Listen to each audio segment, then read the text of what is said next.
The fallout between Milo Yiannopolous and Lauren Southern is not only a landmark moment in the history of terminally online politics, but an important chapter in the Cold War between white women and gay men. Let the corruption fester, Lauren.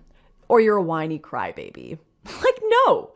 Thousands of dollars of good, honest people's money was being stolen and squandered. I can't just take the good with the bad there. We need to call out the bad. Oh, he raped you? Well, at least he was wearing deodorant. You take the good with the bad. Don't cry about it. No. I absolutely believe in the idea of redemption. I believe in the idea of forgiveness. Lord knows I need it all the time too, right? Milo and Lauren used to be on friendly terms as young culture warriors, with a penchant for public displays, both coming up in the generational crucible known as Gamergate, a critical juncture in internet history, birthing many popular figures on the e-right and largely responsible for getting Donald Trump elected president. It was the last large-scale populist movement attempting to get women to shut up for 5 minutes. The left fucked up when they tried to take the video games. They fucked up. Well, because they were involved. They'd done it in comic books. They'd done it in fantasy. They'd done it in sci-fi. But they took on the smart people. They took on the smart, exactly. They took on the smart people who love video games. The comic book fans are nice, but gamers Computer are experts. Shit hot smart. There was even a time when Milo and Lauren spoke fondly of each other, with Lauren explaining that Milo was a dear friend to her early on, when she was just finding her political identity and riding the rising star of Dave Rubin, a completely different subgenre of homosexual man. I lived with Milo for a week when I was in LA with him, and we went to your show and talked to him a bit. Obviously, he's been such a good person to me personally. He's even helped me through stuff, in my personal life. He's been just such a kind person. He is not a pedophile. For his part, Milo spoke fondly of Lauren and even accompanied her to a slut walk where they stuck microphones in the faces of angry naked women for the amusement of angry naked women sitting behind keyboards.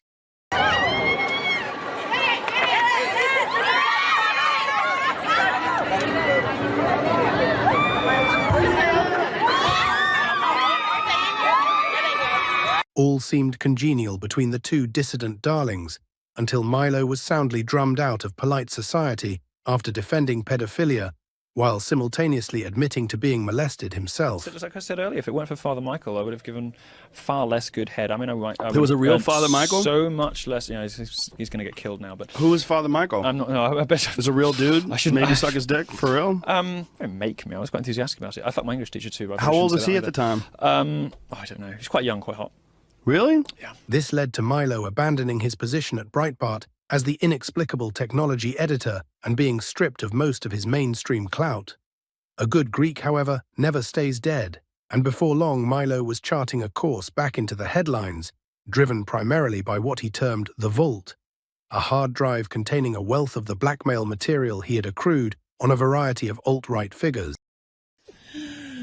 This is called the Vault. This is the Vault. This has shit on everyone you have ever heard of. Video, pictures, emails, audio, text messages, phone calls. Anything you would ever really want to know about every public figure I have ever encountered. Most of the conversations I've had with people when I've been in a single-party consent state. Recorded, archived. I have shit on everyone. Ever the journalist, Milo set to work on an expose that would target his former collaborators and swipe at all those who had abandoned him. He got the ball rolling by publishing an article on his now-defunct Dangerous.com titled "Say Farewell to the Klepto Queens of the British Far Right." The article centered around a videographer by the name of Cowlan Robertson and his boyfriend George, a former transgender woman who at the time of publication identified as male. Both worked with Lauren on 2 of her documentaries, as well as several ongoing projects for Rebel Media and Tommy Robinson. This is my apartment, right in the middle of Chelsea, where Antifa have just recently outed my address. They've been sending me death threats for the last couple of months, trying to stop me working with the Rebel and trying to stop me fighting for the freedom of speech and the freedom to criticize Islam.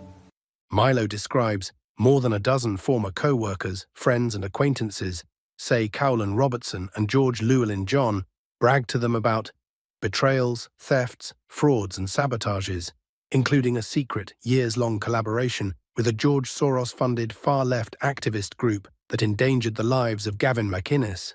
this reporter and Tommy himself. I'm hoping, because I have my token on this podcast, we can talk about that and it won't be restricted. Oh my God, you're completely right. You need the token. Like, only black people can talk about black issues. Yeah. The Democratic plantation, all this stuff like that only can come from black people. Because Democratic plantation. that's the only way that you can talk about it. Real racists. I ran some of the biggest, most high-profile YouTube accounts of Lauren Southern, of Tommy Robinson and people like that at the time, when I was right in the middle of it and when I was fully radicalized. And I can say that 80%, at least 80% of all of our views, of which we had nearly 500 million on YouTube, came from YouTube recommendations. Relating more directly to Southern, Milo claimed those close to the pair say that their most recent full-time employer, Lauren Southern, knew about a lot of what they were up to, and even met with Hope, not Hate herself. Former friends of the couple claimed that Southern kept Robertson and Llewellyn John on her payroll, even after she suspected they may have defrauded her to the tune of thousands of dollars. Astonishingly, she even allowed herself to be drawn in to their subterfuges. Southern met secretly with representatives of Hope Not Hate, as leaked audio of a phone call with Tommy Robinson, published here for the first time, confirms. Been a minute. I know, sorry man, I know it's 4 o'clock in the morning here, but I've just got off the phone to Caelan for an hour, yeah? How much have they told you about Hope Not Hate? Not much, why? You aware they've been meeting with them regularly? I've met Joe too before. Yeah, I know that Caelan and George have met with them before. Lauren Southern, whose real name is Lauren Simonson, categorically denies everything. I would never support doxing, and I would never support hurting other conservatives, she says. If I had known about this, I would have done something.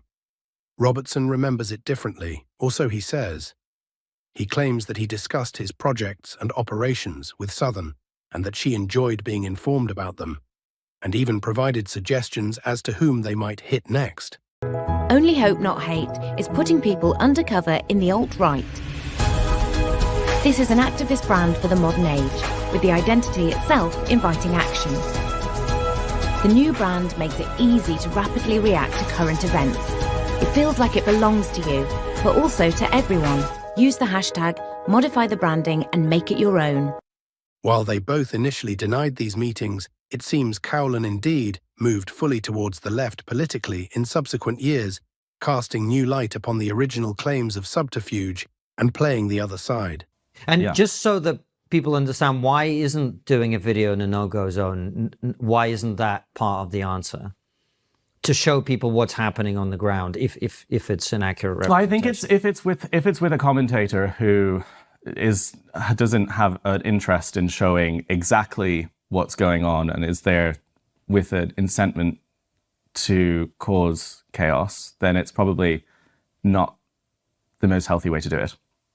You know? Yeah. So can you? Sorry. Yeah, go. I'm not sure I do know. Just can you explain that a little bit more? Like, what do you mean? Well, I think going to a lot of the time my reporting with people on the right was already decided what would happen, and then we would go and cover it just to fill an agenda, right? Mm-hmm. And that wasn't, again, for nefarious, sinister reasons. It was because we knew that we'd get views, and then we would be able to become more influential to have these conversations. But yeah, that's just not a healthy way to do it, to start with your answer and to work backwards. Around this point, Lauren had gone further than just severing ties with rebel media and Cowlan. She had retired from politics entirely. She hung up her Daisy Dukes, married a Brown federal agent, and then spent the COVID pandemic getting divorced. Ultimately, she made her way back into the discourse by responding to the accusations levied against her by Milo in a video titled The Whole Truth. But I also can't go on doing the content I'm doing, talking about politics, talking about life as if it's all just normal, without saying these things, without having an honest, candid conversation about the truth of my time in politics, the truth about why I left, the truth about everything around me that so many people and influencers don't want you knowing. In a sweeping rebuttal recounting her falling out with Faith Goldie, Tommy Robinson, and Paul Joseph Watson, Lauren alleges that the white privilege grant Milo set up, with money donated by his fans, to assist underprivileged white kids go to college was used by Milo to fund his lavish lifestyle. Milo then accused one of his staff members of losing the $100,000. But I remember even talking to people and being like, oh yeah, that Margaret McLennan chick, she's a bit crazy, isn't she? She went crazy on Milo. Milo warned me about her. And even without any evidence or facts, you just believed what Milo told you. And once again, it wasn't until months and months later that I discovered Margaret had tried to tell her side of the story, but she just didn't have the platform for it. She had tried to tweet out the evidence. She had tried to explain what happened to the privilege grant, but most people didn't see it because she wasn't the one with the Breitbart byline. She wasn't the one with millions of viewers. She was just the support staff that got thrown under the bus. Margaret didn't steal any of the money. In fact, she published actual receipts, actual emails showing all of the money got transferred into Milo Yiannopolous' bank account. Southern alleges he stole the money, as it was never awarded. Her evidence is compelling. Altogether, she painted a picture of a backstabbing, treacherous, clout-hungry diva, which would not surprise anyone with even passing familiarity with Milo. What kind of a way is that to operate?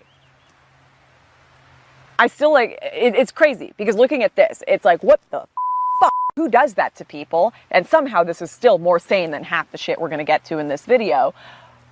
But I had this moment in my life when I started to see this stuff happen over and over again around me of thinking, is this normal? Is this how normal people behave? Is this just what adults do? Is this what happens with regular celebrities in law offices? And like, what? An oft-ignored dimension to this was also the claim that Lauren Southern has no discernible talent for production and spent her entire career soliciting writing, filming, and editing assistance from a rogues gallery of men who she paid with sexual favors, one of the biggest names being Paul Joseph Watson. Lauren denied this accusation by indicating that PJW had a small penis, and then never speaking of it again. There are currently no unkind words being traded between the two, as Lauren has shifted her focus to the burgeoning trend of right-wing feminism, and Milo has allegedly cured his gayness through prayer, allowing him to become the CEO of Censored.tv, which has historical precedent to be a long and financially rewarding partnership. The only one that can really protect me is me.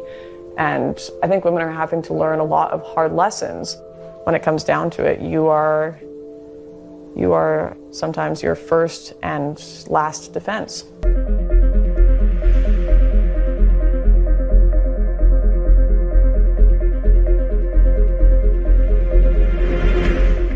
Gamers Computer are shit experts. hot Yeah. smart.